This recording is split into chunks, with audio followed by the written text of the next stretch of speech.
está todo pálido, y esto es porque hay tejido, estas bolitas, ese tejido graso. O sea, aquí vemos un incremento del tejido graso y no encuentran ustedes estos puntitos violáceos, hay muy pocos y bastante aislados. Entonces, porque es una médula hipocelular, ¿no? Y eso ya lo vamos a ver ya en los estudios propiamente el estudio de la biopsia, primero mielograma y luego la biopsia de hueso, pero el gol estándar, diríamos, para el diagnóstico es la biopsia de hueso. Entonces, ustedes van a ver si el anatomopatólogo o en la lámina vemos ya una celularidad como esta, totalmente disminuida, va a haber pues el diagnóstico de anemia aplásica, ¿no? El término entonces de anemia aplásica fue descrito, y ustedes miren, ven hace muchísimos años, 1888 por Paul Ehrlich, y posterior, bueno, el primer caso fue descrito por Paul Ehrlich y el término anemia aplásica fue dada por Luis Henry Vázquez en 1904. Pero las características clínicas la describe Richard Cabot y otros. En realidad esto fue un estudio más que todo por patólogos en los primeros años del siglo XX, ¿no? Entonces, una patología que ya se describe muchísimos años atrás.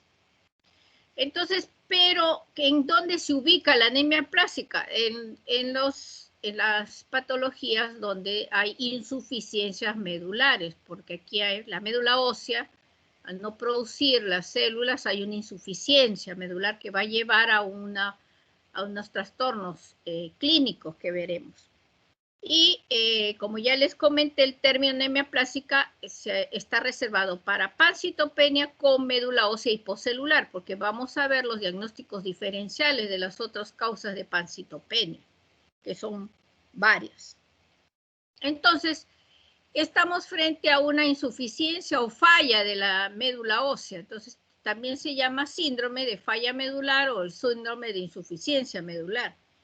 Y aquí vamos a ver igualito, vemos estas biopsias de hueso, idéntico, en ambas hay hipocelularidad, pero en el lado izquierdo ven mucho más marcado. Entonces, hay diferentes grados de severidad de la anemia aplásica. Pero si ven estos grumos de color blanco, unas redondelas, es pura grasa. En ambos lo ven, pero más detalladamente en el lado izquierdo. En el otro hay cierto grado de hipocelularidad, pero yo diría todavía hay celularidad, ¿no? Entonces, cuando observo esta insuficiencia o falla medular, hay dos patologías que se asocian mucho, la anemia aplásica con la hemoglobinuria paroxística nocturna. Una puede virar a la otra.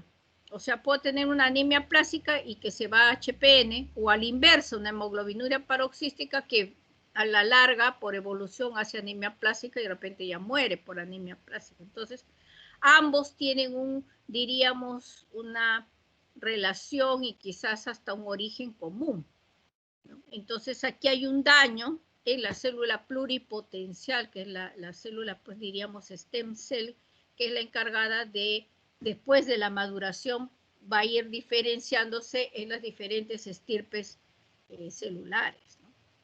Entonces, ahí es donde hay un daño. Pero si ya nos vamos a ver en la insuficiencia o falla medular, ¿cómo lo clasificamos? Clasificamos en dos grupos, las cuantitativas, o sea, donde hay una disminución de la celularidad o aplásicas, y en las cualitativas, en donde hay una insuficiencia medular, pero es porque hay células en la médula ósea, pero hay una alteración, una falta en la maduración o en el desarrollo de estas células, ¿no? Entonces, es más que todo por, diríamos, función, las células no funcionan adecuadamente. Entonces, ¿dónde se encuentra la anemia aplásica? En las cuantitativas, ¿no? Donde hay una disminución de las células, ¿no? Por eso se denomina cuantitativas. Y dentro de ellas, las globales, porque afecta a las 3 series hematopoyéticas. Entonces, estas pueden ser adquiridas o pueden ser de tipo congénita. Un ejemplo de la congénita es el síndrome Fanconi, que hablaremos un poquito en esta clase. Entonces, para que se ubiquen, estamos frente entonces a una alteración cuantitativa global. Pero hay las cuantitativas parciales, que también entran dentro de insuficiencia medular, pero que afectan solo una estirpe celular. Si afecta a la serie roja, decimos a eritroblastopenia. Si afecta solamente la serie blanca, los granulocitos, neutropenia. Si afecta a los megacariocitos, se denomina trombocitopenia amegacariocítica, porque es el megacariocito el que produce las plaquetas, la célula, por eso es el término amegacariocito. Entonces, estas son las formas, diríamos, cuantitativas que en la clínica y en los exámenes, sobre todo el hemograma, se determinará. Si las tres series están disminuidas con hipoplasia, es una aplasia de tipo global. Y si es una sola estirpe celular, estamos dentro de las parciales. Y las cualitativas, el ejemplo clásico es el síndrome mielodisplásico, que semeja a la anemia plástica. Vamos a ver ciertas diferencias en la presentación. Pero el síndrome mielodisplásico, ¿qué ocurre? Es una médula que al contrario se ahoga de células, pero el daño, o sea, porque este es por problema también adquirido clonal, el daño se hace que la línea celular se detenga en su maduración. Y la mielodisplasia puede también ser global, afectar las tres series, o parciales. Cuando hablamos de parcial y hay un daño en la maduración irreversible, añadimos el término dis. Entonces decimos si es serie roja, diseritropoiesis, si es serie blanca o granulocítica, disgranulopoiesis y dismegacariopoiesis cuando afecta la célula, la estirpe plaquetaria. Entonces, en el mielodisplásico, que ocurre siempre para que la célula salga a nivel periférico, que es la sangre periférica, o la sangre circulante, tenemos el compartimiento medular, hay un filtro, como si fuera un colador, una red, y de ahí sigue la sangre, la línea periférica. Entonces, tiene que haber una diferenciación de la célula, sobre todo disminuir de tamaño para que atraviese esa red.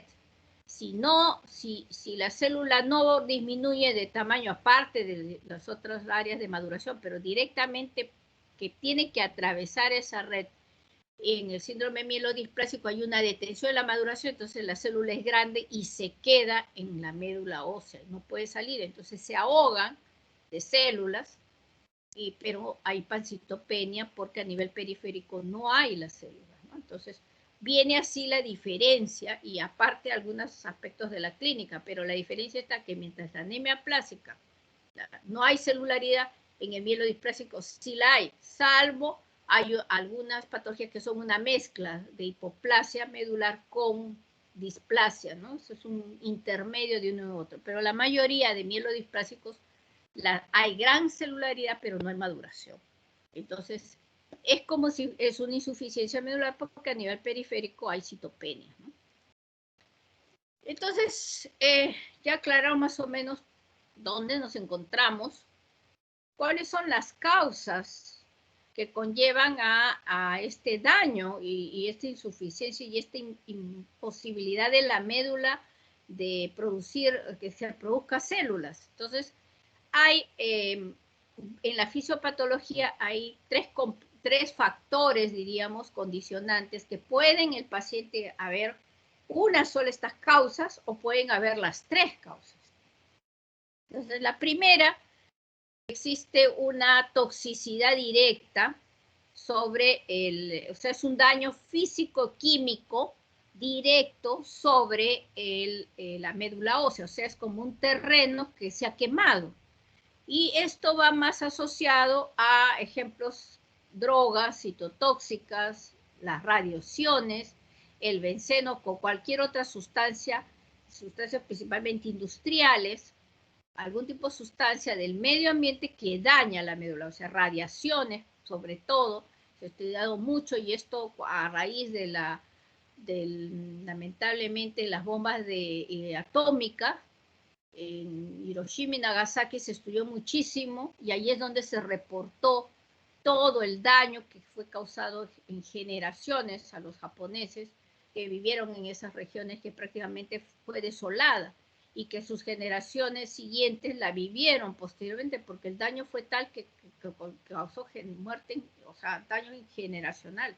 Y no solamente aplasia, sino mielodisplasias, leucemias, sobre todo las leucemias, que también se asocian mucho a estos problemas, linfomas, ¿no? O sea, trastornos ya por daño físico-químico directamente a la médula. En este caso ya veremos, basado en esto, el tratamiento, ¿no? Porque el daño ya es totalmente irreversible.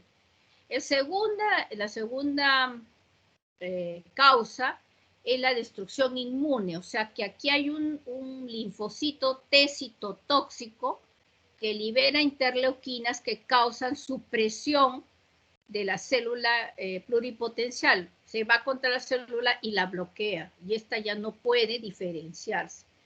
Entonces hablamos aquí de la forma idiopática, o sea, hablamos entre comillas de idiopática, la anemia plástica que no tiene una causa definida, ¿no? O sea, no hay por ejemplo, no hay el antecedente de una radioterapia, no hay, de repente la persona trabaja en la industria, entonces hay un contacto con sustancias tóxicas, o la quimioterapia, que es lo común, puede causar por citotoxicidad.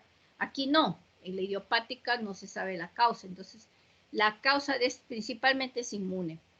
Hepatitis seronegativa, faseitis eosinofílica, los timomas u otros, estoy poniendo algunos ejemplos.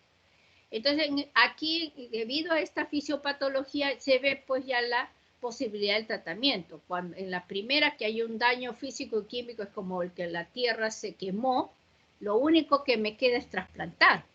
O sea, remover esa tierra, sacarla y poner una tierra mejor para el cultivo, y ahí entrar nuevamente nuevas células para que desacrezcan.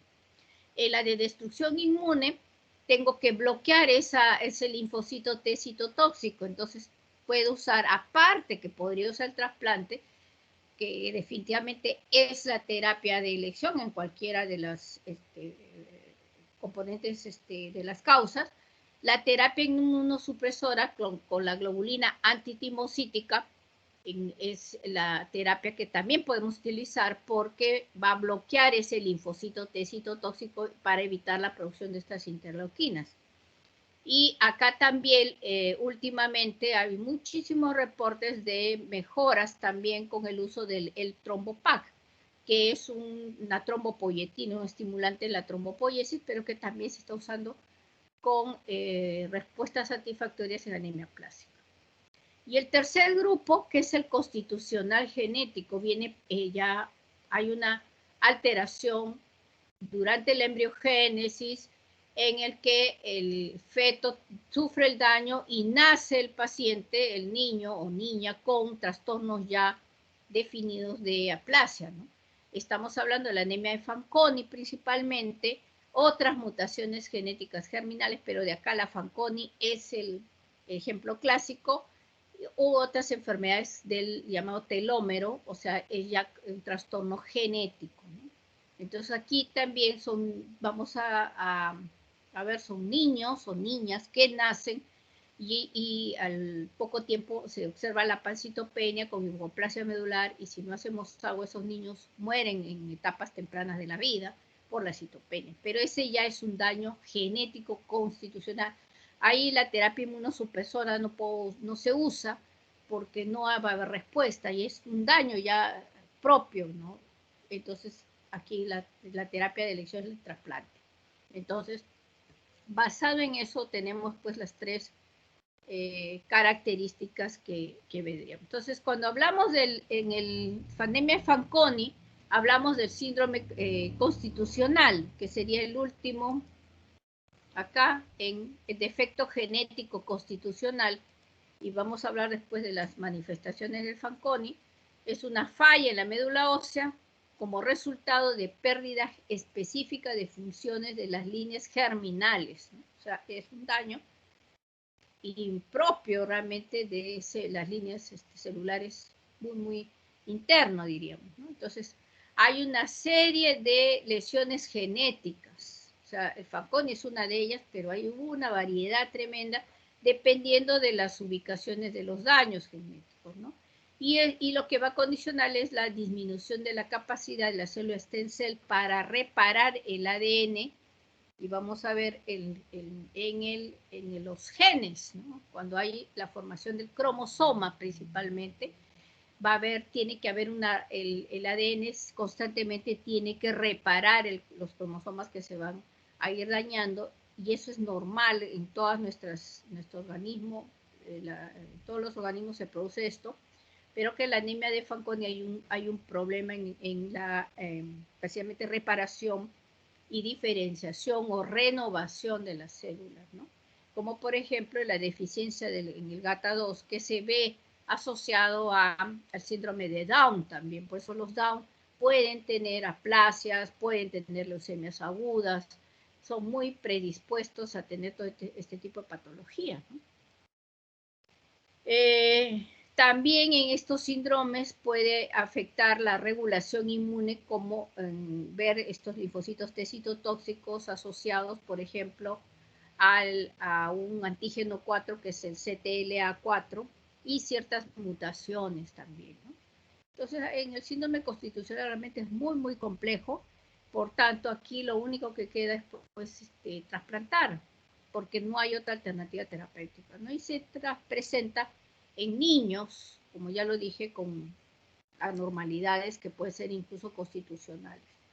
Lo veremos posteriormente. Entonces, este artículo que salió en el Lung Internal Medicine del año 2002 y también en el Blood, este cuadrito es interesante porque se describe la relación de los diferentes síndromes asociados a falla medular, que se da la impresión que es un origen común y que por alguna razón este va anemia plástica, este va síndrome mielodisplásico, este va HPN, este va leucemia. Todo es como una correlación, ¿no? Entonces vamos a ver acá, por ejemplo, la relación de anemia plástica con hemoglobinuria paroxística nocturna, ¿no?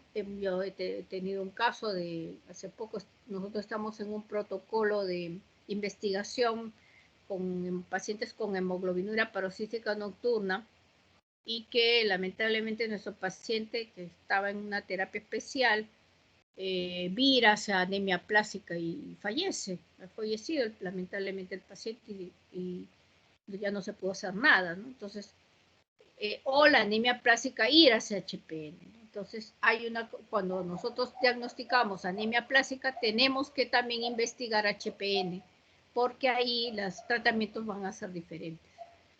Después tenemos, por ejemplo, acá aplasia con mielodisplasia, como les comenté, puede haber la mielodisplasia con hipercelularidad en la médula, pero también esa relación de hipoplasia con mielodisplasia juntos, o sea, porque es una mixtura, digamos. También vemos las diferentes citopenias, aplasia de células rojas, agranulocitosis o la trombocitopenia megacariocítica. Una patología que es también muy compleja, la linfocitosis granular a células grandes, y para el lado derecho toda la gama pues de las leucemias agudas, ¿no? Sobre todo las leucemias mieloide aguda, que se relaciona con la mielodisplasia. Por eso es que el síndrome mielodisplásico antiguamente se llamaba estado preleucémico, porque hay una población grande que vira leucemia aguda. Entonces, como vemos, todas las patologías estas hematológicas se correlacionan, ¿no? Tienen un punto en el que se pueden unir. Entonces, recordando en las causas, la idiopática es la más frecuente, porque lamentablemente nosotros no podemos hablar de una causa si entonces no la tengo bien definida. O sea, si por ejemplo, claro, la persona es normal y recibe una radiación y luego hace anemia plástica, entonces yo digo, son las radiaciones. Pero hay personas que no tienen, la gran mayoría no tienen un antecedente de causa-efecto. Y nosotros, como en el Perú somos polifarmacia, no podemos determinar este medicamento fue el causal de la aplasia, porque tomamos cualquier cosa, ¿no? Nos vamos del mismo químico, ahí el que vende en la farmacia nos receta. Entonces, ese es el gran problema también de no definir qué tipo de medicamentos, y también eso depende de la susceptibilidad de la persona. Un medicamento, por ejemplo, el cloranfenicol, que es un antibiótico muy bueno, barato y con muy buen efecto en fiebre tifoidea, prácticamente ya nosotros no lo usamos. ¿Por qué? Porque los americanos sacaron la bibliografía en muchos reportes que el cloranfenicol en pacientes de raza blanca les causaba anemia plástica. Pero nosotros nunca usamos tantos tiempos se usan cloranfenicol, y no ha habido, creo que Cayetano sacó un reporte de un paciente, pero parece que es susceptibilidad, la raza blanca más susceptible que la raza mestiza que somos nosotros, ¿no? Entonces, hay una susceptibilidad a veces en la familia. Están en contacto, he tenido pacientes que viven cerca de una gasolinería y a un miembro de toda esa comunidad le da plasia y al resto no. Entonces, ¿por qué esta persona le dio y al resto no? Entonces, tiene que haber una susceptibilidad de la persona para la toxicidad. Después, entonces, en la adquirida tiene que haber una correlación causa-efecto. Tomó esa medicina y a los días o semanas hizo la plasia. Entonces, si no lo encontrar en la causa directa, se denomina idiopática. Y bueno, en la hereditaria, vamos a ver, pues, se tiene que pensar en estas hereditarias cuando la plasia se presenta en etapas tempranas de la vida. Entonces, aquí principalmente el ejemplo es la anemia de Fanconi, que vamos a hablar un poquito más adelante. Bueno, esto es también igual, entonces para recordar la aplasia medular idiopática, y la secundaria tendremos que investigar causas, radiaciones, medicamentos, quimioterápicos, etc. Aquí hay una relación de medicamentos y hay muchos más asociados a anemia plástica, y como ven, en primer lugar el cloranfenicol. Nosotros hemos tenido casos de aplasias con antiinflamatorios tipo ibuprofeno, por ejemplo. Hemos tenido también con los antitiroideos, pacientes que están recibiendo el tratamiento y a la semana comienzan a hacer lo clásico de una aplasia aguda, dolor orofaringio, porque comienza a ser el proceso infeccioso y fiebre. Y comienza a haber caída de la hemoglobina y el paciente llega, pues, la aplasia aguda es diferente, es mucho más agresiva, diríamos, que la crónica, la común, que viene el paciente idiopático, diríamos, de tiempo, que la aplasia a veces ni se percata, por meses puede estar, y que de repente por la anemia es que acude, o por un sangrado discreto, ¿no? Pero realmente es la anemia la que lleva al paciente a la consulta, ¿no? Bueno, las aplasias secundarias, que ya hemos dicho las causas, buscar algún tipo de tratamiento quimioterápico que la persona esté recibiendo. Las toxinas industriales, los virus, siempre los virus están cumpliendo una función importante. Entonces puede haber, sobre todo el virus Epstein-Barr, que tiene mucha selectividad con la célula stem cell, el virus de hepatitis B, de C, el VIH, citomegalovirus, parvovirus. O sea, una infección y a los días, una semana, 15 días, un mes, comienza a ser el problema. Y eso, entonces ahí sí podría haber una correlación con estos cuadros. En cuanto a las formas inmunológicas, tendríamos que ver la fasciitis eosinofílica y la reacción injerto contra huésped. También se describe, por ejemplo, en las transfusiones sanguíneas, una complicación de las más severas que puede ocurrir por productos sanguíneos, sobre todo por la presencia de los linfocitos. Por eso es que en pacientes que son inmunodeprimidos, que van a recibir tratamiento hemoterapia, se sugiere, y bueno, en realidad no se sugiere, debería irradiarse los productos para destruir esos linfocitos que podrían ser causas de la reacción injerto contra huésped y que el paciente muera, ¿no? Entonces es una aplasia aguda, es rarísimo, yo no he visto, se describe en la literatura, pero yo que trabajo muchos años también en banco de sangre, nunca he visto una reacción de este tipo, pero que es una de las más severas que puede llevar a la muerte al paciente. Hemos visto también en el embarazo asociado al periodo gestacional, o sea, hace la anemia plástica en el embarazo, nace el bebé y es reversible, el cuadro desaparece progresivamente. Entonces se describe que es un fenómeno inmunológico de rechazo de la madre al feto, ¿no? Y felizmente que revierte el proceso y la persona se va mejorando de la citopenia, ¿no? Y bueno, en cuanto a la aplasia medular congénita, hablando de la anemia de Fanconi, es un proceso autosómico recesivo y se manifiesta y estas son las características clínicas y de laboratorio, diríamos, que tienen que hacerse para el diagnóstico. Primero, la pancitopenia. Definitivamente eso sí me tiene que llamar la atención y que en niños. Segundo, puede haber malformaciones congénitas, aunque no todos lo tienen, pero puede haber niños de talla corta, como vamos a ver, o lesiones cutáneas, manchas de café con leche, también se puede ver, incluso pasar desapercibidas si es que son lesiones muy pequeñas y no hago una buena evaluación física del niño o niña. Y para el diagnóstico tengo que añadir la fragilidad cromosómica, que es una prueba que vamos a ver que es necesario y obligado a hacerlo para poder tener la certeza de aplasia de anemia Fanconi y decidir o no el trasplante. Y este grupo de pacientes también o mueren en citopenias, en etapas tempranas, si no tenemos actuando rápidamente o no podemos trasplantar, o por el gran riesgo de neoplasias malignas, sobre todo de leucemias agudas.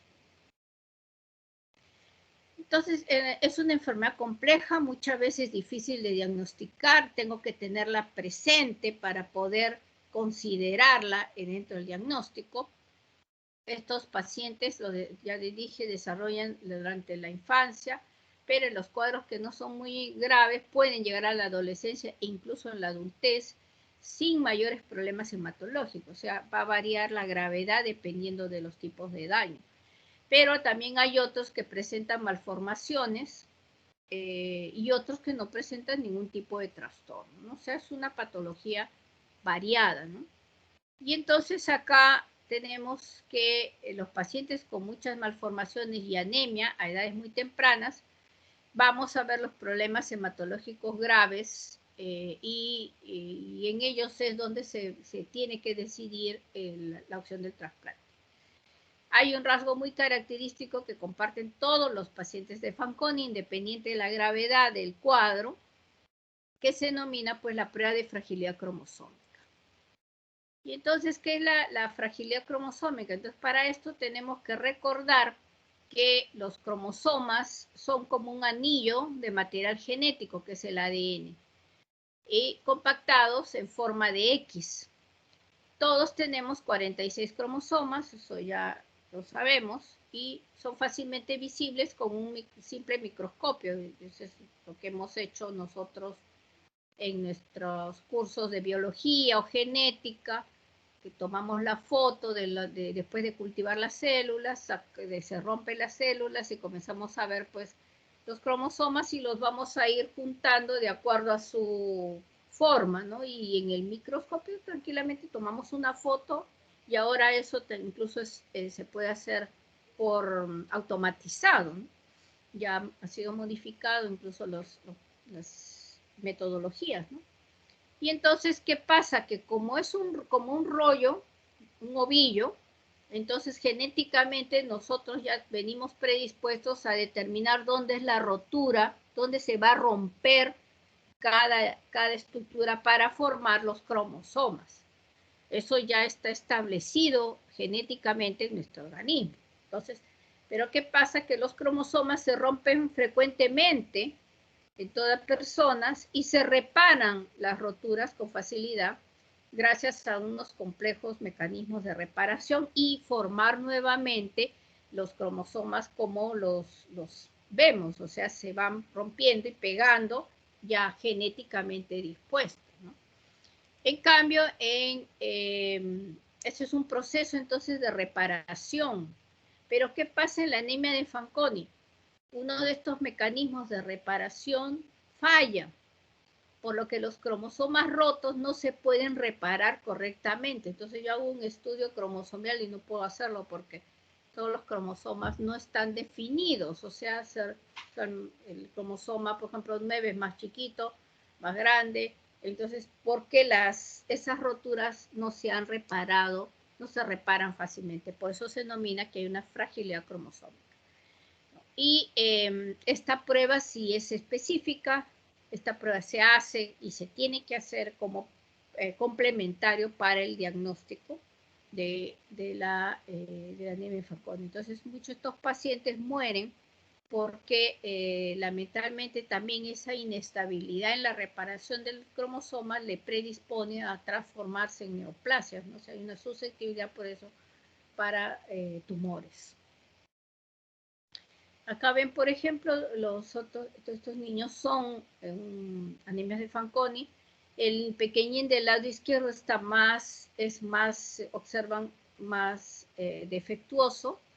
Un niñito pequeño, con brazos cortos, ¿no? La cabecita pequeña, ¿no? Con dificultad en el crecimiento, son a veces niños pequeños que no crecen adecuadamente, que tienen incluso retardo, algunos no solamente de crecimiento, sino también retardo mental.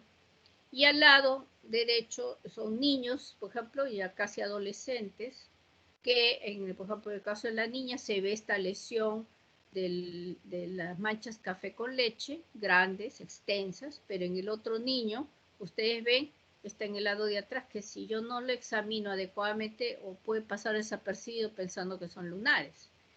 Entonces son diferentes grados y habría que ver cómo está el estudio hematológico en ellos, ¿no? Si realmente la anemia plástica es severa o no se ha presentado, se tendría que hacer ya la evaluación.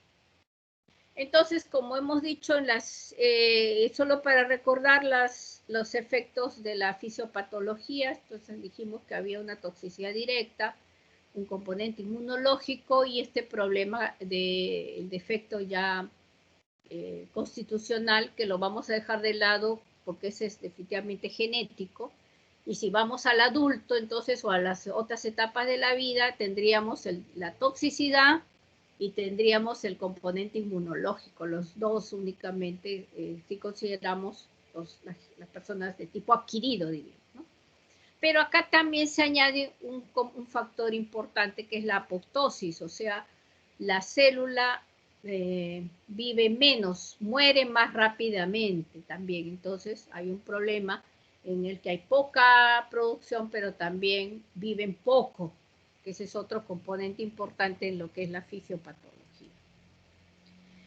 Entonces, en realidad su incidencia, si nos vamos a ver en el Perú, y eso nosotros estamos viendo de que no tenemos estudios ni de incidencia ni prevalencia de las enfermedades en general, entonces no podemos hablar de cuál es la prevalencia o incidencia de una enfermedad hematológica. Hay que trabajar muchísimo el aspecto epidemiológico, no solamente en esta patología, sino en todo. No tenemos casuística propia, la tenemos de extranjera, ¿no? Entonces, se describe que es de 2 a 5 casos por millón de habitantes al año, y hay ciertos países en donde se describe que hay mayor frecuencia incluso de regiones, tipo Japón, ¿no? En Japón, en el este de Japón se describe que hay una cierta preposición, entonces habría que ver, se asocia mucho a un producto que usan para sazonar el pescado, ¿no? Ustedes saben que japonés come el pescado prácticamente crudo, ¿no? Y de ahí nos viene el ceviche, también se considera que es una influencia japonesa, ¿no?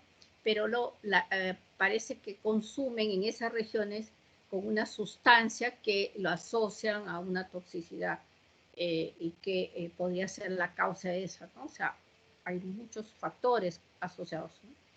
Afecta a ambos sexos y hay una distribución bifásica con respecto a la edad. Hay un pico en niños mayores, o sea, casi adolescentes, adultos jóvenes.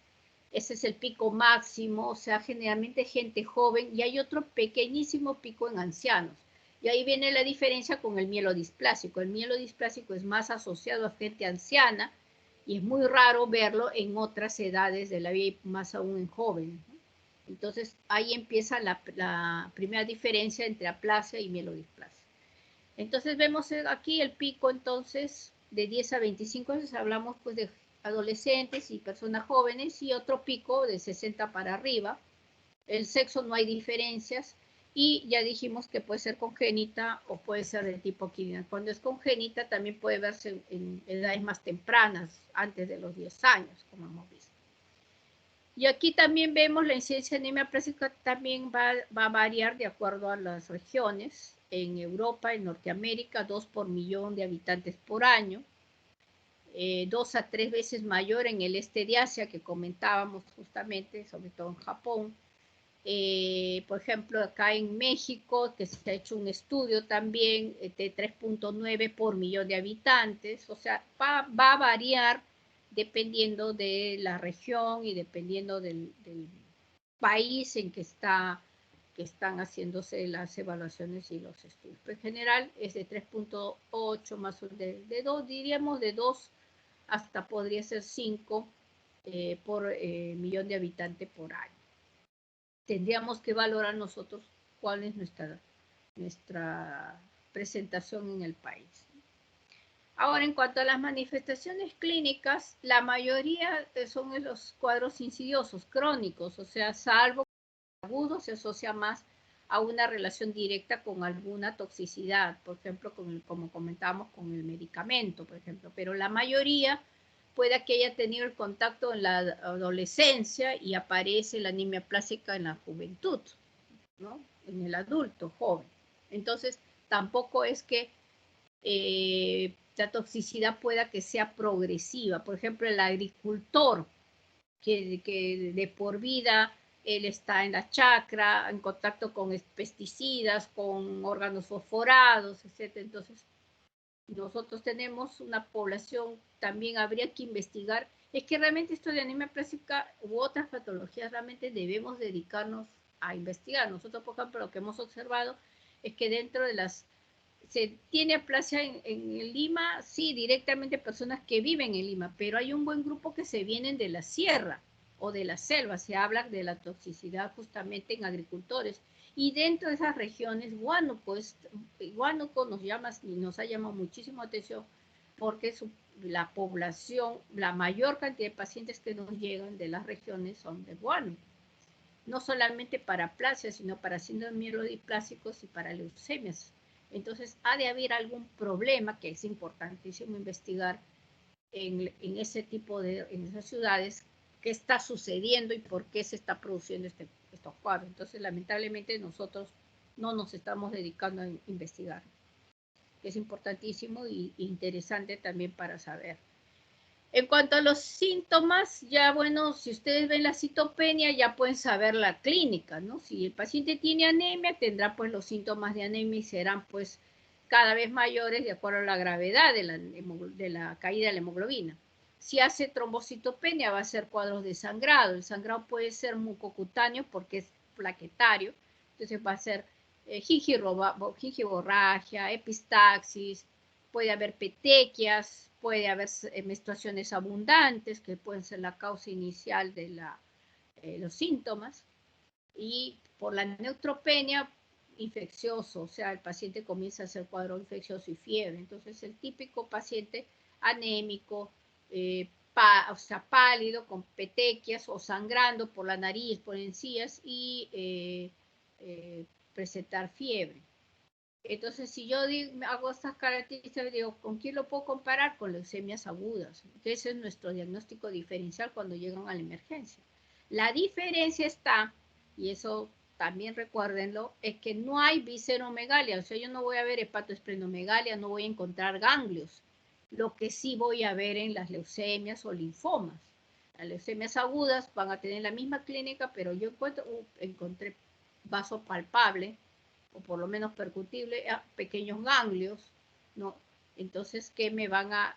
Eso no lo voy a ver. Si yo me dicen, es una aplasia, y encuentran eso, no es aplasia medular. Tienen que buscar otra causa y definir bien el diagnóstico, ¿no? Y pues, ya les dije, va a relación la clínica a la afectación medular, ¿no? Entonces hay diferentes grados de severidad. En cuanto al laboratorio, entonces decimos que hay pancitopenia, los glóbulos rojos normocíticos, normocrómicos, pero también pueden ser microcíticos hipocrómicos, si viene ya de una ferropenia, por ejemplo, una mujer que menstrua, entonces tiene anemia ferropénica y añade aplasia, entonces ya no es normocítica, va a ser microcítica hipocrómica, pero es porque le viene ya defecto de hierro. Y la espiral médula ósea, como hemos visto, es hipocelular, con un incremento de tejido graso, tejido de soporte. Puedo encontrar ciertos nidos de células plasmáticas y linfocitos, y eso porque estas dos células son las que más difíciles de erradicar y son las que van a permanecer. Cuando yo hablo de hipoplasia medular severa, no es que no voy a encontrar células, va a haber, pero puede que haya pequeños nidos de plasmáticas, y a veces se ha dado el caso de que cuando hacemos el aspirado, punzamos ese pequeño nido y encontramos gran cantidad de plasmáticas, y ha habido errores de diagnóstico y se sospecha mieloma múltiple. Por eso es que el diagnóstico definitivo es la biopsia de hueso. Una médula ósea, o sea, una punción, para hacer un mielograma, un extendido, puedo sospechar, voy a encontrar por celularidad, sospecho de anemia plástica, pero tengo que biopsiar. Y la biopsia ya es con un trocar y saco como un gusanito, saco de hueso, y eso se envía a anatomía patológica para hacer ya el tejido. Ya voy a ver ahí, ese es el diagnóstico, porque el aspirado podría yo tener de repente punzo para mala suerte, diríamos, punzo en un nido que todavía permanece, que hay células, y no considero aplasia, ¿no? Y hablamos de aplasia severa cuando tenemos menos de 500 neutrófilos, plaquetas menos de 20.000 y reticulocitos corregidos menor a 1%, ¿no? Entonces, hay grados. Por ejemplo, esta es una biopsia de hueso y vemos la aplasia. Ven la gran cantidad de tejido graso, esas redondelas blancas, y alrededor unos cuantos grumitos de color violáceo que son las células hematopoyéticas, ¿no? Pero muy aislado. Esto, al contrario, si yo lo veo en una persona joven, peor, ¿no? Porque un anciano podría verlo ya por las edades, ¿no? Pero en una persona joven, ¿no? Entonces me tiene que llamar la atención, ¿no? Entonces acá se observa que hay una hipocelularidad marcada. Y le revisan estos, el grado de severidad de la aplasia, o sea, hay diferentes grados, hay un grado moderado, grave y el muy severo, ¿no? Esta es otra clasificación, y en base a los grados de severidad voy a observar los daños ya, mientras más severo, pues las citopenias son mayores, ¿no? Y como hay una pancitopenia, entonces yo tengo que hacer diagnósticos diferenciales, y empezando, ya les dije, con leucemias agudas, que eso es lo primero que nosotros tenemos que descartar cuando nos llega a este grupo de pacientes. Inmediatamente, leucemia aguda, eso es lo que más preocupa, porque un aplásico no va a morir a él mismo. Un aplásico con el transcurso del tiempo, claro, si viene con una trombocitopenia severa, puede hacer una hemorragia intracerebral, ¿no? Pero en cambio la leucemia aguda sí es más agresiva. Nosotros nos preocupamos, esto es una leucemia aguda, para poder actuar. En cambio, pero la clínica puede ser parecida. Pero como les dije, la leucemia aguda es un síndrome linfoproliferativo o mieloproliferativo, dependiendo de estirpe. Entonces hay hepatoesplenomegalia, va a haber ganglios. Entonces, que nos va a ayudar a diferenciar. La mielodisplasia también por la pancitopenia, pero ya les dije, la celularidad y las alteraciones morfológicas de ese problema de la maduración celular, que no la voy a ver en la aplasia medular. Entonces, cuando encuentro esas malformaciones en una médula hipocelular, entonces hay esa mezcla hipoplasia con mielodisplasia, ¿no? La mieloptisis, que es la infiltración de la médula por células que son extrañas, tipo, por ejemplo, metástasis. Puedo tener pancytopenia e incluso hipoplasia medular, pero nidos de células extrañas, una neoplasia de pulmón, de próstata, de mama, ¿no? Que ya en estadios terminales se está infiltrando, ¿no? O puedo tener también pancytopenias con granulomas, por ejemplo, en el caso de la tuberculosis, la TB miliar, entonces se cursan con pancytopenia, voy a la médula, puede haber hiposibilidad, pero encuentro esos nidos, ¿no? El HPN, que ya les dije que hay que investigar, y para HPN hay que hacer la citometría de flujo, es la prueba de diagnóstica, donde voy a encontrar la clona alterada. Y si voy a las benignas, la anemia megaloblástica hace pancytopenia, pero acá también vamos a diferenciar que los volúmenes son una macrocitosis y la médula es una médula hipercelular y ahí la respuesta al tratamiento es espectacular. O sea, doy la B12 o doy el ácido fólico y a los días está habiendo una respuesta. Mientras más severa es la anemia, la respuesta va a ser mejor al tratamiento, ¿no? Entonces, de todas maneras hay que considerar. Y en cuanto al tratamiento, entonces dijimos, pues, si salvo el problema constitucional, genético, que definitivamente va a ir al trasplante, en el resto, que ya dijimos, hay dos tipos de daños, o es un daño de tóxico directo, donde obligado reemplazo el tejido, o es la presencia del linfocito T citotóxico, donde voy a utilizar ese medicamento inmunosupresor, o sea que tiene que bloquear estos linfocitos T, que es la supresión del proceso destructivo inmune, ¿no? O sea, bloquear esto, ¿no? Entonces, previamente a esto, yo tengo que preparar al paciente. Entonces, en primer lugar, sí sería ideal eliminar el agente causal, pero si yo no sé cuál es el elemento causal que elimino, entonces, nosotros siempre recomendamos cambiar de medio ambiente. Y eso a veces es difícil, decirle, mira, usted tiene que moverse de su casa e irse a otra. Es que en el medio ambiente es donde está el medio tóxico, que no sabemos qué es. Entonces, si por ejemplo la persona vive cerca de un grifo, lo ideal es, mira, sal de ahí. O si trabaja en un grifo, o es, por ejemplo, tenía un tecnólogo médico, que trabaja en rayos X, ellos de todas maneras se exponen a la radiación y comienza a hacer citopenias, entonces hay que decirle, mira, usted tiene que salir de ahí, ¿no? Porque ya se está avisando de que comienza a haber daño tóxico, ¿no? Entonces hay que eliminar en la medida posible el agente causal. Entonces cambio de profesión, cambio de ambiente, como para comenzar a evitar ya el medio tóxico. Después, para preparar al paciente, si está con infección, tendré que darle ya cobertura antibiótica amplia, y aquí ya nosotros, en neutropenia severa sobre todo, ya no podemos cultivar, pero no esperamos. Hay que dar terapia antibiótica empírica, y eso ya por estudios mundiales se inicia con cefalosporina de tercera generación y un aminoglicosio, ¿no?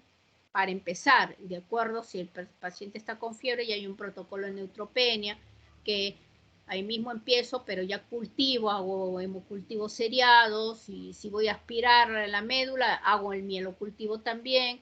Al tercer o quinto día, que tengo que esperar ya el cultivo, si creció algo en el cultivo y no lo cubre mi espectro de antibióticos, cambiaré de cobertura antibiótica, pero si está el paciente mejorando, continúa el tratamiento. Entonces hay un protocolo ya para neutropenias. No hay que usar intramusculares, porque definitivamente si hay trombocitopenia puede causar hematomas. Las menstruaciones son una complicación difícil, que complica a las mujeres, sobre todo que la menstruación se vuelve más abundante por la trombocitopenia. La ciclo, le puedo dar anticonceptivos con la finalidad de controlar mejor esto y que no la descompense mucho más la anemia, que por sí ya la tiene. Y valoraré las transfusiones, porque definitivamente si yo tengo la intención de trasplantar al paciente, la politransfusión hace que el rechazo sea mayor o sea, incluso hay protocolos en donde ya si el paciente recibe determinada cantidad de hemocomponentes, ya no es mandatario al trasplante porque puede ir al rechazo. Entonces, tengo que valorar si el paciente puede entrar al trasplante, tratar de evitar el uso de hemocomponentes lo más que pueda. Si ya es, lamentablemente, tiene una anemia severa, tengo que hacerlo, pero en la medida de lo posible, porque puedo condicionar después si es que va a ser trasplantado o rechazo. Y para el tratamiento, entonces yo tendría que tener ciertas consideraciones. O sea, no es fácil cuando tenemos un paciente con anemia plástica en un país como el nuestro, en donde, en primer lugar, el trasplante de médula solo se hace en 2 sitios. Primero era Rebagliati, que por muchísimos años es el único que trasplanta, y ahora, bueno, el Instituto del Niño de San Borja, que ambos no sabemos sus casuísticas de cómo les va yendo en lo que son trasplantes en aplasias, ¿no? Entonces, en primer lugar, y aquí es el gran problema, o sea, no solamente las unidades trasplantadoras, sino la presencia de un donante histocompatible. O sea, si tienen hermanos o familiares, hay que buscar la histocompatibilidad, pero realmente muchas veces no las hay.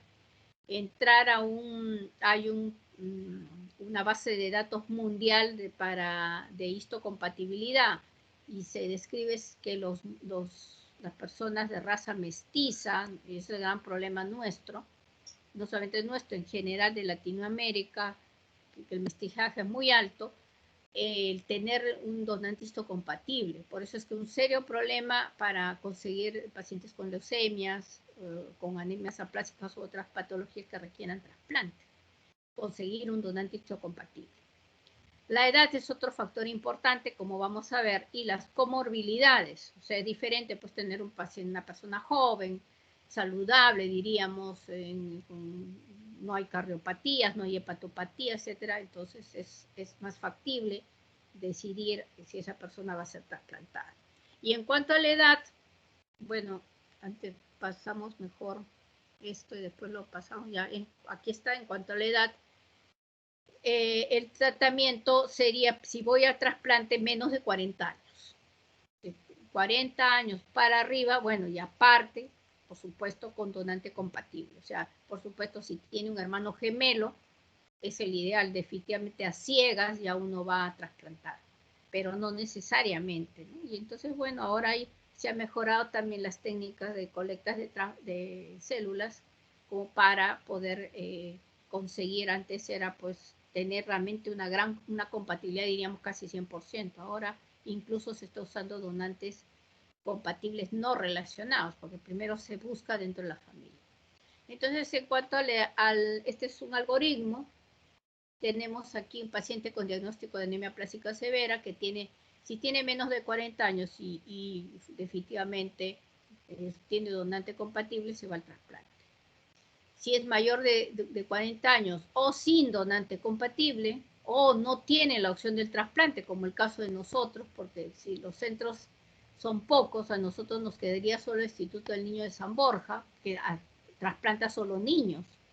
Entonces, ese es el gran problema en MINSA, que nosotros no tenemos áreas para trasplante de anemias aplásicas adultas o benignos, ¿no? Porque no trasplante hay muchísimas causas para trasplantar y lamentablemente el Niño de San Borja está demasiada cantidad de pacientes tiene que ya no se abastece y lamentablemente no tenemos otro centro de trasplante. Y ocurre lo mismo en salud, que el Rebagliati es el único, ¿no? Entonces ahí tenemos un serio problema. Entonces lo que se estila es a pacientes se le busca el donante si es compatible. Si se ve que hay un donante compatible, sobre todo de salud, en el Rebagliati trasplanta, ¿no? Pero si no encuentran, o por más que la familia priga y hable y todo, o hospitales como el nuestro, plásticos que tenemos, lamentablemente sabemos que no se van a poder trasplantar, entonces entran en este gran grupo. entramos a la globulina antitimocítica, o sea, la terapia inmune, porque el idiopático, ya les dije que la mayor posibilidad es que haya estos linfocitos T citotóxicos. Entonces hay el tratamiento triple, que es la globulina antitimocítica, la ciclosporina y el corticoide. La globulina antitimocítica es de caballo o de conejo, son los dos orígenes. Se inicia con la de caballo. Y si no hay respuesta, veremos después, se puede dar de conejo, ¿no? Entonces damos la terapia triple, que hay un protocolo que vamos a ver, respuesta a los 6 meses. Si hay una buena respuesta, todo este tiempo, o sea, la GAP se da 5 días, ahí sí hay que hospitalizar al paciente, y después se lo deja con ciclosporina por 6 meses y evaluaremos y haremos el seguimiento. Pero, ¿qué pasa con aquellos? Y eso es lo que nosotros estamos viendo ya hace varios años, que no responden al tratamiento. Entonces ahí tendremos que volver, si a pesar de que es mayor de 40 años, pero tiene un donante compatible, se considerará el trasplante. Sin donante histocompatible o no adecuado para el trasplante, vamos a ver ahí, seguiremos el siguiente cuadro. Ahora, sin respuesta a los 6 meses, niños y adultos jóvenes con donante compatible no relacionado, ya se está considerando, y el niño de San Borja, sí, tiene una metodología, una técnica durante el procesamiento de estas médulas, que están permitiendo no tener una compatibilidad muy alta, ¿no? Y son donantes no relacionados. Entonces ya empezaron ellos protocolos con esta población de personas. Y si vamos al cuadrito anterior, acá vemos sin donante histocompatible o no adecuado para el trasplante. Seguimos acá. Entonces, sin donante histocompatible o no adecuado para el trasplante, entonces se vuelve a repetir, o sea, ya este paciente hizo su protocolo de triple con globulina antitimocítica, se puede repetir ya la terapia inmunosupresora, pero con el gas de conejo, más ciclosporina, y últimamente está entrando un anticuerpo monoclonal que es el alemtuzumab, ¿no? Que lamentablemente nosotros no lo tenemos. La globulina de conejo también tenemos dificultad de conseguirlo. Y se valorará la respuesta a los 6 meses. O sea, a los 6 meses hay una población que puede responder, aunque quede con citopenias, pero, por ejemplo, que quede un paciente por lo menos con 8, 9, 10 de hemoglobina, perfecto, yo digo, y vamos a verla a cuándo llamamos respuesta completa, pero que me permita que el paciente lleve una vida prácticamente, o sea, no 100% normal, pero no sea dependiente de transfusión, porque ese es el gran problema. El aplásico severo, sobre todo, cada 15 días tenemos una paciente que cada 15 días va para una transfusión de plaquetas, de paquete globular. Entonces, ese paciente lamentablemente ya sabemos que en cualquier momento va a fallecer. Y sin respuesta a los 6 meses, hay una serie de opciones que se describen, pero que nosotros en nuestro país no se hacen, ¿no? O sea, ya se queda ahí, si no respondió al trasplante queda, ¿no? Pero se puede usar células incompatibles, no relacionados, haploidéntico o de cordón umbilical, ¿no? Que eso no se está usando, a pesar de que el de cordón umbilical es más fácil, pero no se sabe cómo no hay experiencia. Y las otras opciones son opciones que ya quedan paliativas, ¿no? O sea, dar eritropoyetina, los andrógenos tipo el danazol, que hemos tenido yo he tenido una paciente que respondió al danazol, factor estimulante de colonias, ya quedan protocolos solamente ya paliativos, o el uso de alternativo del electrombopac también, pero solo no, sino apoyando a la terapia, por ejemplo, inmunosupresora, o apoyando al trasplante, ¿no? Cuando se trasplanta, en el post-trasplante se puede dar como para estimular. Entonces también es una alternativa. Antes de eso, vamos a ver, porque pasé Ya no puedo retroceder, no sé qué pasa. Acá. Ya, las respuestas. Cuando hablamos de respuesta completa, miren, cuando la hemoglobina es más de 10, cuando los neutrófilos están más de 2000, en valores absolutos estamos en 2 por 10 a la 9 por litro, es la valoración internacional, esto equivale a 2 y le ponen 3 ceros.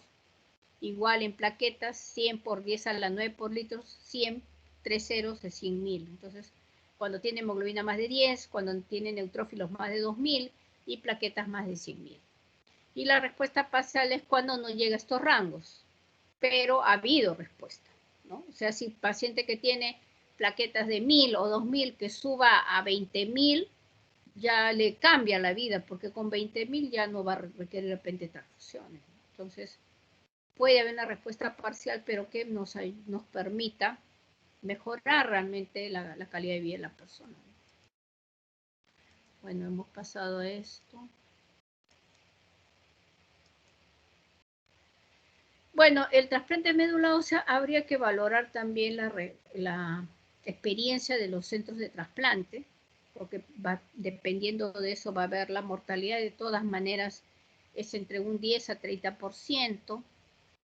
Por supuesto que la sobrevida mejora hasta en un 80%, pero el rechazo es la mayor complicación, ¿no? Entonces las metodologías cambian, los sistemas de procesamiento de las médulas también, cómo se colectan las médulas, etcétera, porque el rechazo es la complicación mayor, ¿no? Entonces puede haber un rechazo agudo, post-trasplante, el paciente muere, o el rechazo crónico. Ese rechazo crónico es la enfermedad injerto contra huésped, que incluso puede ser tardía, y la tardía es peor, ¿no? Porque el injerto contra huésped es como tener una psoriasis en todo el cuerpo. Entonces, ¿qué nos hacemos con un paciente aplásico que de repente comenzó a responder un poquito, pero con esas heridas en todo el cuerpo que no puede ni salir a la calle, que constantemente está supurando, con dolor, con fetidez, con mal olor, aislado en su casa, y que constantemente se infectan esas heridas, ¿no? Entonces, vivir así no es vida, ¿no? Entonces, lamentablemente, algunos pacientes hacen esta reacción injerto contra huésped crónica, ¿no? Y entonces y eso es mediado por los linfocitos del donante. Por eso es que la metodología de desde la colecta hasta cómo se procesan las células ha ido modificándose para tratar de mejorar esto, ¿no? Y bueno, también podrían recaer, y en el caso de la recaída, si se el recae incluso de 10 años posteriores, se puede volver a hacer un nuevo trasplante, ¿no? No hay ningún problema. Y la terapia inmunosupresora, como decíamos, la globulina antitimocítica, pasaré ya esto porque ya hemos ido hablando, para ver ya la terapia inmunosupresora, la globulina antitimocítica que usamos de caballo, la dosis es de 3.75 miligramos por kilo por día, la damos por 5 días en infusión con un catéter central, por eso es que el paciente tiene que estar hospitalizado. Se administra también asociado ciclosporina a una dosis de 5 miligramos por kilo por día, administrado durante 4 a 6 meses, o sea, se empieza desde el primer día con la terapia de la globulina. La globulina acaba 5 días y el paciente, podemos añadir también corticoides, metilprednisolona, esos 5 días, 1 gramo, y hasta 3 gramos puede ser para evitar la reacción anafiláctica, porque la globulina es de caballo. Y al 6.º día ya, o sea, el paciente incluso si no había complicaciones se puede ir de alta, y mantenemos la ciclosporina por 4 a 6 meses. Hay que hacerle un control, un dosaje de ciclosporina sérico, que nos apoya el Neoplásicas para ver el rango, si está bien en la dosificación que se ha dado, y se administra por 4 a 6 meses, y pasado estos, si el paciente va respondiendo, voy disminuyendo progresivamente hasta quitar el medicamento, ¿no? Y continuará la evaluación.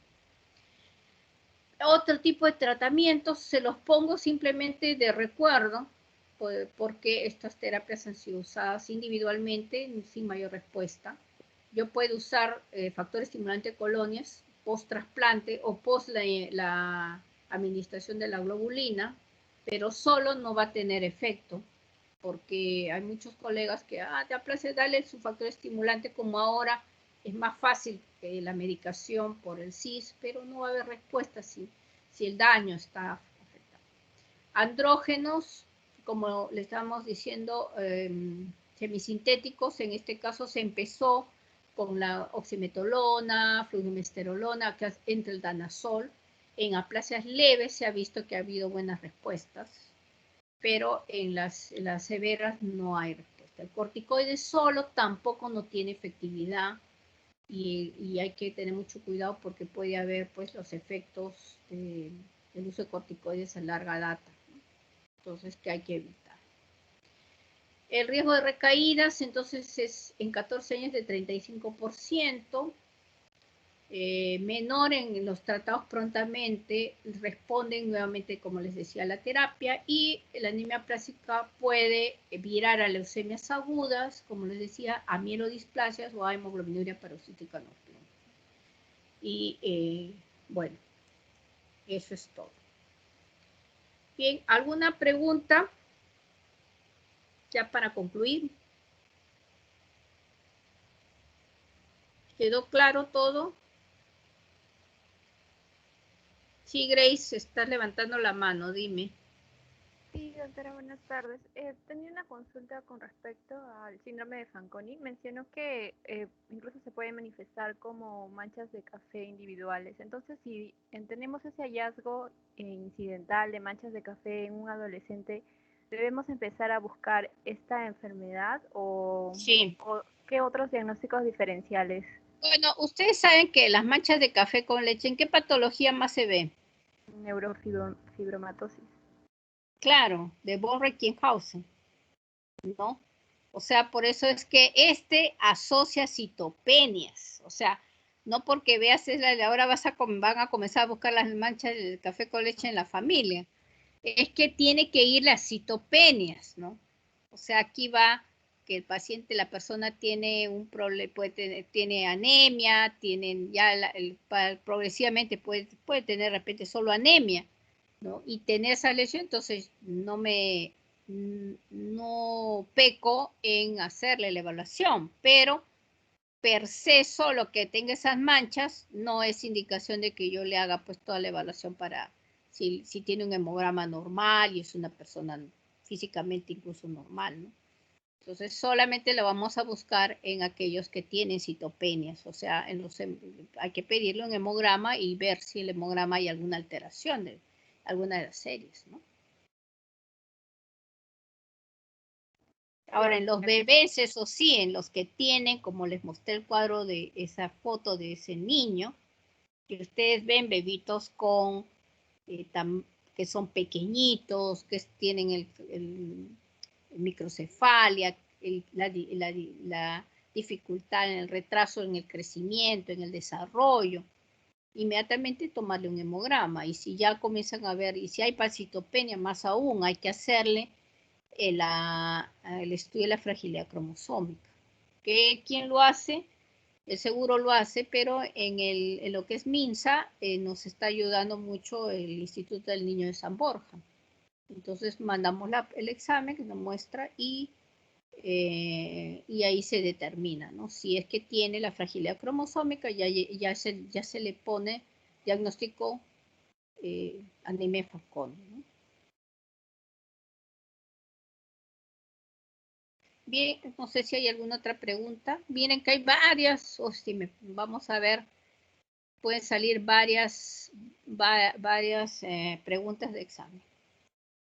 Bien, no sé, ¿alguien? ¿No? Doctora, disculpe. Sí, quería consultarle. Doctora, cuando tenemos un diagnóstico, por ejemplo, queremos hacer el diagnóstico diferencial con la hemoglobinuria paroxística nocturna, en este caso, doctora, solamente vamos a disminuir, en la hemoglobinuria paroxística nocturna, solamente va a haber disminución de glóbulos rojos o también van a comprometer las demás series, doctora. Bueno, ¿qué es la hemoglobinuria paroxística nocturna? Es una enfermedad, empezando es una enfermedad clonal adquirida. O sea, no nace la persona con esto. También hay no se sabe por qué razón hacen el cuadro. ¿Qué ocurre con este trastorno clonal? Nosotros normalmente, tanto en glóbulos rojos, en leucocitos, en plaquetas, tenemos unos receptores que se llaman estabilizantes de membrana. Específicamente los que hacen en los glóbulos rojos impiden que protegen al glóbulo rojo de la activación del complemento. Nosotros tenemos el complemento, la vía del complemento circulando en forma, diríamos, inactiva, ¿no? Pero cuando este complemento puede dirigirse directamente al glóbulo rojo y producir su destrucción.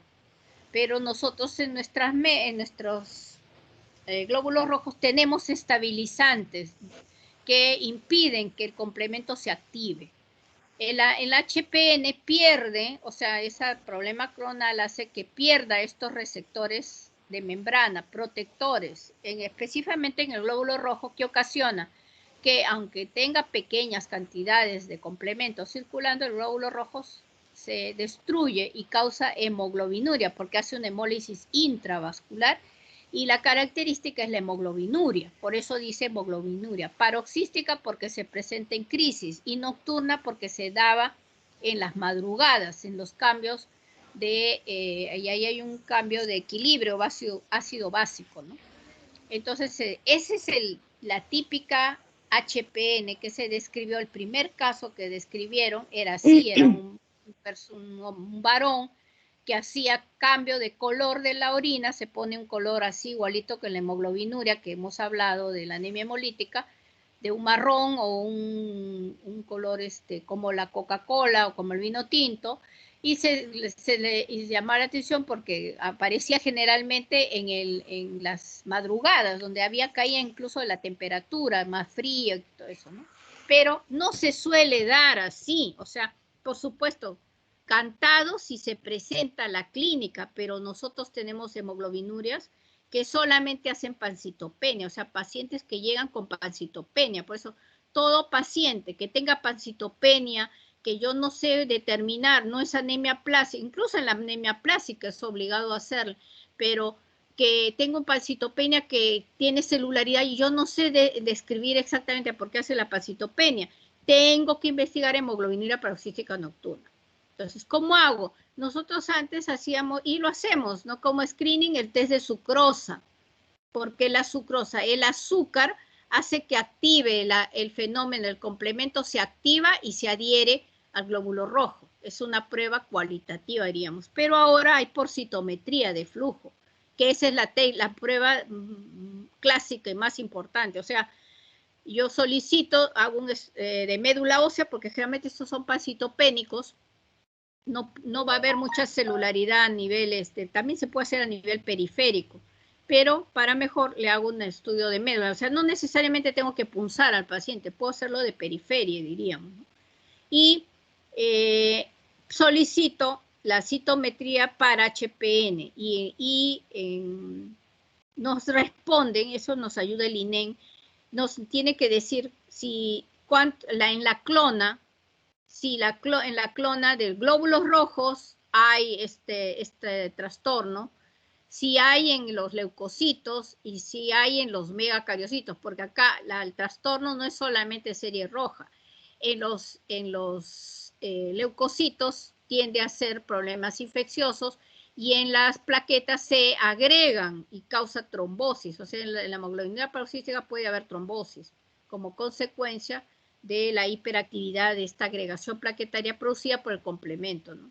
Entonces, por eso es que cuando yo tengo anemia plástica, tengo que hacerle obligado porque el HPN puede en algún momento, que inicialmente había hipercelularidad, comenzar a bajar la celularidad y yo lo encuentro en aplasia.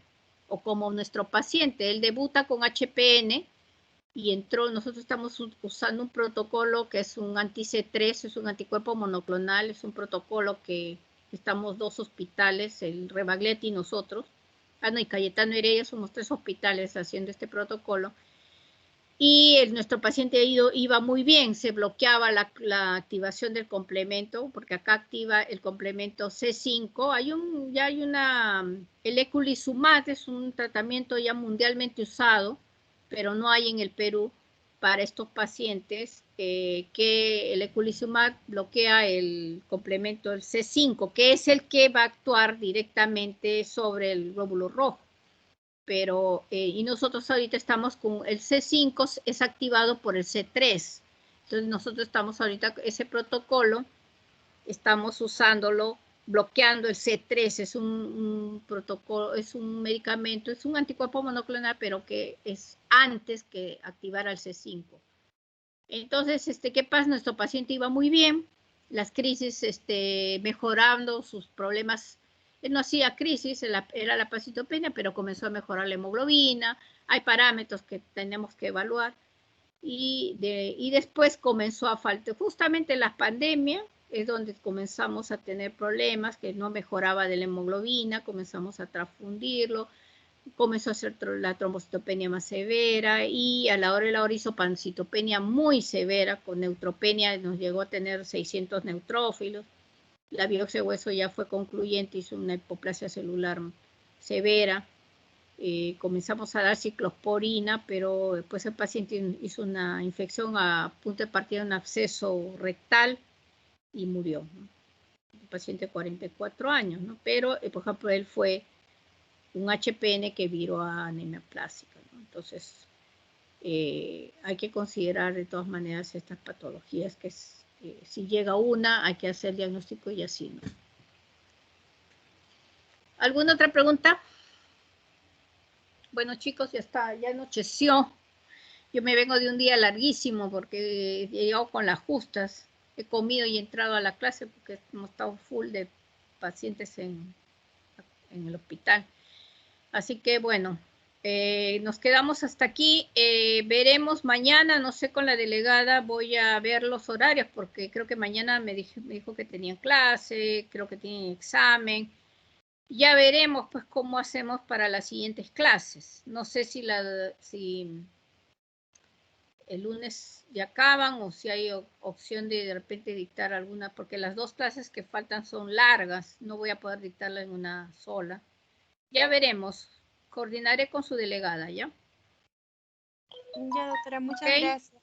Sí, doctora, Ya, chicos, estamos viendo, nos vemos, bye bye. Gracias, doctora.